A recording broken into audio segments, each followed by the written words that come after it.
નમસ્કાર, પ્રસ્તુત છે દૂરદર્શન સમાચાર।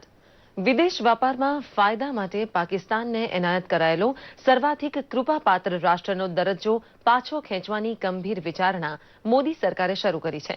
સિંધુ જળસંધિની સમીક્ષા માટે ગઈકાલે પ્રધાનમંત્રીએ બોલાવેલી બેઠકમાં આ મુદ્દો ઉપસ્થિત થતા MFN સ્ટેટસ ઉપર ફેરવિચાર માટે ગુરુવારે બેઠક બોલાવવાનું નક્કી થયું હતું। વિદેશ તથા વાણિજ્ય મંત્રાલયના ઉચ્ચ અધિકારીઓ આ બેઠકમાં હાજર રહેશે। ગેટ કરારનો અમલ કરવાની જવાબદારી હેઠળ 1996માં ભારતે તેને સર્વાધિક કૃપાપાત્ર રાષ્ટ્રનો દરજ્જો આપેલ હતો। અલબત્ત પાકિસ્તાનને પણ ભારતને આવો દરજ્જો 2012 સુધીમાં આપવાનો હતો, જે આજ સુધી આપ્યો જ નથી। માતા અમૃતાનંદમયીના 63મા જન્મદિવસ પ્રસંગે યોજાયેલા ભવ્ય સમારંભમાં પ્રધાનમંત્રી નરેન્દ્ર મોદી વિડીયો કોન્ફરન્સિંગ મારફતે હાજર રહ્યા હતા અને ગરીબ પરિવારો માટે બનેલા 2000 શૌચાલયના લોકાર્પણને સંપન્ન કર્યું હતું।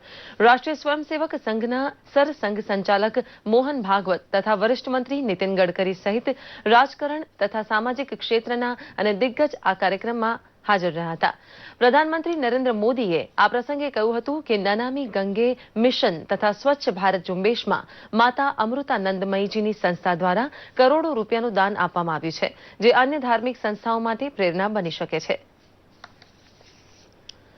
અમેરિકામાં વસવાટ કરતા ભારતીય સમુદાય દ્વારા વ્હાઇટ હાઉસને દાખલ કરાયેલ પાકિસ્તાન વિરોધી ઓનલાઈન પિટિશનમાં 1,10,000થી વધુ હસ્તાક્ષર થતા 60 દિવસમાં તેના ઉપર કાર્યવાહી કરવી ઓબામા તંત્ર માટે ફરજિયાત બની છે।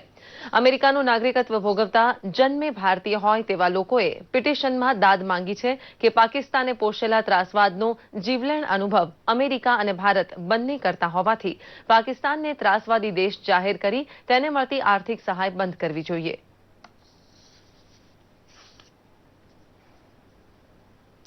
બનાસકાંઠાના પાટનગર એવા પાલનપુર ખાતેથી મુખ્યમંત્રી વિજય રૂપાણી ખેલ મહાકુંભનો પ્રારંભ કરાવે તેની ઘડીઓ ગણાઈ રહી છે। ચાલુ વર્ષે ખેલ મહાકુંભમાં કુલ 39.53 લાખ જેટલા વિદ્યાર્થીઓએ રજીસ્ટ્રેશન કરાવ્યું છે, જેઓ 100 ઉપરાંત રમતોમાં ભાગ લેશે। ખેલ મહાકુંભના 60 કરોડથી વધુના બજેટમાંથી 42 કરોડ રૂપિયા ખેલાડીઓને અપાનારા રોકડ પુરસ્કારમાં વપરાશે।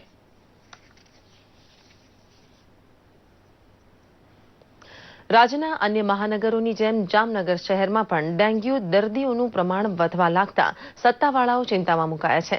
આ મચ્છરજન્ય રોગનો સામનો કરવા માટે જામનગર મહાનગરપાલિકાના આરોગ્ય વિભાગ દ્વારા શહેરમાં ઠેર ઠેર દવાનો છંટકાવ કરવા સાથે લોકજાગૃતિ માટે પત્રિકાનું વિતરણ થઈ રહ્યું છે। મહાનગરપાલિકાના આરોગ્ય વિભાગની 100 ટીમ ઘેર ઘેર પહોંચીને ફોગિંગ કરી રહી છે।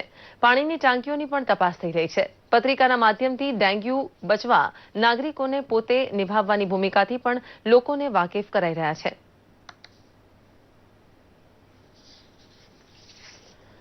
અમદાવાદ શહેર મેલેરિયા ડેન્ગ્યુ જેવા મચ્છરજન્ય રોગોનો સામનો કરી રહ્યું છે।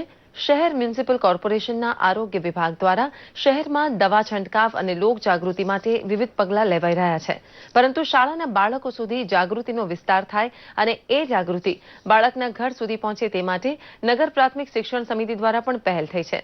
તંદુરસ્ત બાળક તંદુરસ્ત સમાજના સૂત્ર હેઠળ શાળાની મુલાકાત લઈને મચ્છર સામેની લડાઈમાં બાળ સેનાને પણ સામેલ કરવામાં આવી છે। મેયર ગૌતમ શાહે નવા વાડજની હિન્દી શાળાની મુલાકાત લઈને બાળકોમાં મેલેરિયા ડેન્ગ્યુને રોકવા લેવા જોઈતા પગલાંની પત્રિકાને વિતરણ કર્યું હતું।